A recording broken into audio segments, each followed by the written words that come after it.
What does DNS do?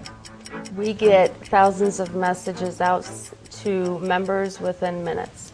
And how do you do that? How does DNS do that? We do it with phone calls. We do it with, we need a phone number and a name, and our clients will record a message, and that message then will be targeted to the members list, and they receive a phone call. Okay. Now, what's the advantage of using DNS system versus the old call trees that we used to have around? Oh gosh, just the ability to get the same consistent message out to each member, and the quickness. I mean, we can get 3,500 messages out within 15 minutes.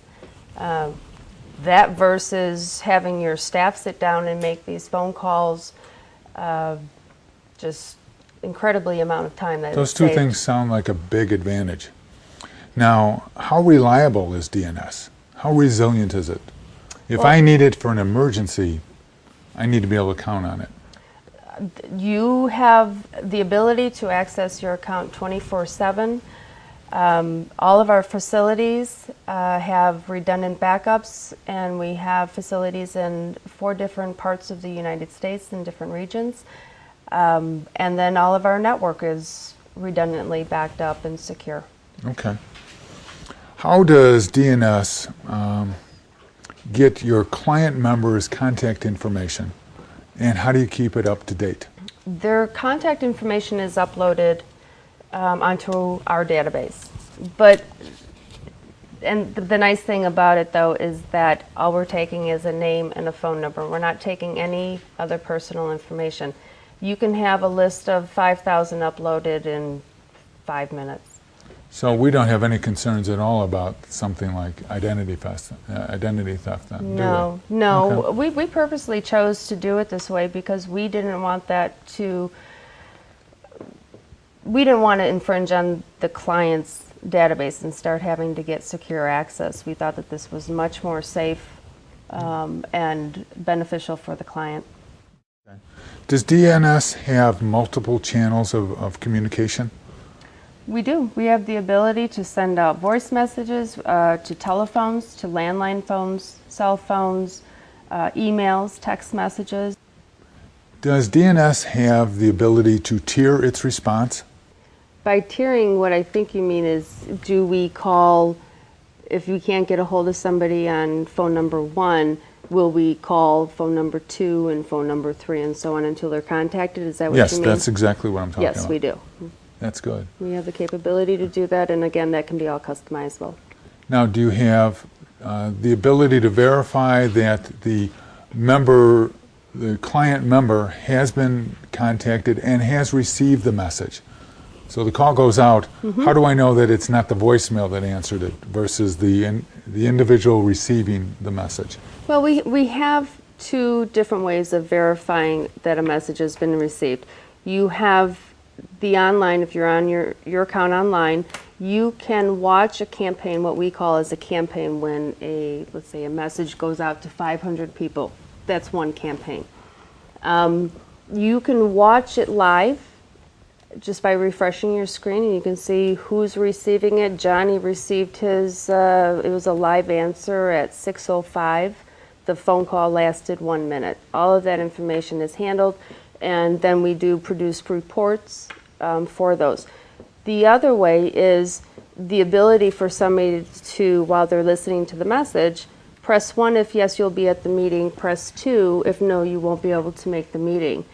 Another option, which some of our clients have used also, is they want to take a survey. Maybe they want to take a survey. They're having their Christmas party or something, and they want to know who wants chicken, who wants steak, and who wants fish. So they make a phone call, and I mean that's a light on the lighter side of things. But yeah, your options are pretty much limited only by your imagination on how you can use this. Okay. What is the pricing structure for DNS? We really just tailor it to a client's needs, the amount of members they have, the amount of times they want to contact them. or whether it's just going to be their insurance package in the event of an emergency, and it's strictly used for emergency purposes. It's all based on their needs and wants. For companies or organizations that use DNS for emergencies, do you recommend that they exercise their packages on a regular basis?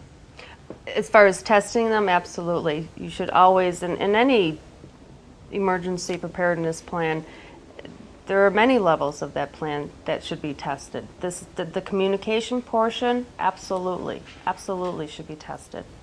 Obviously, you enjoy what you do, and it's very obvious that you are passionate about DNS.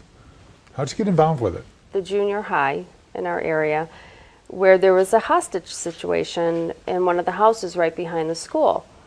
Well, my child went to the junior high at the time, and as parents are dropping off their kids and kids are left stranded on the corners because there's no bus coming to pick them up, nobody knows what's going on.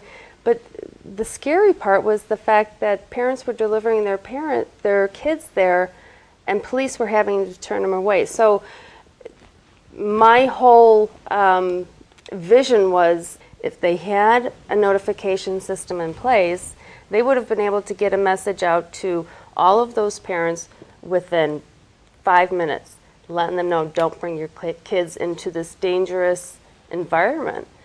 And then another time, somebody slashed all the tires on the buses, and it was a cold day, and again, all the kids were left standing out there not knowing what to do, not knowing what's going on. So I just found this is really my cue to my answer to, okay, my question, what do I do?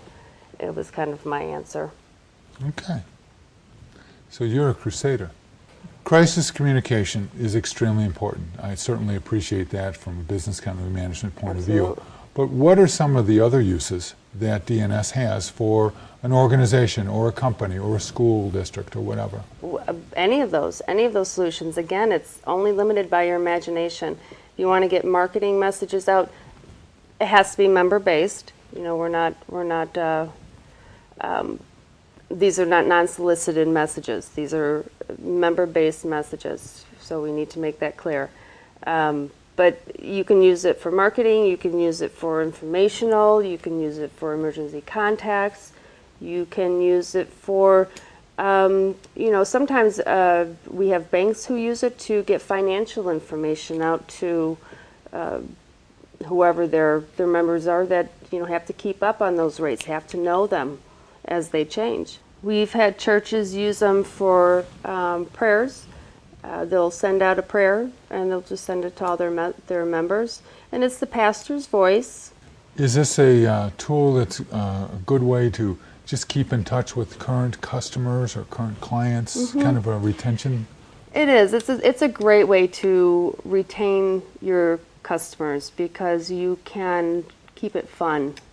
Sue, would you do me a favor? Would you share some of the features that would be important to an emergency organization? Well, I'll do better than that. I'll give you an example on how one of our clients, who is a government entity, they use it for contacting their emergency volunteers and their first responders.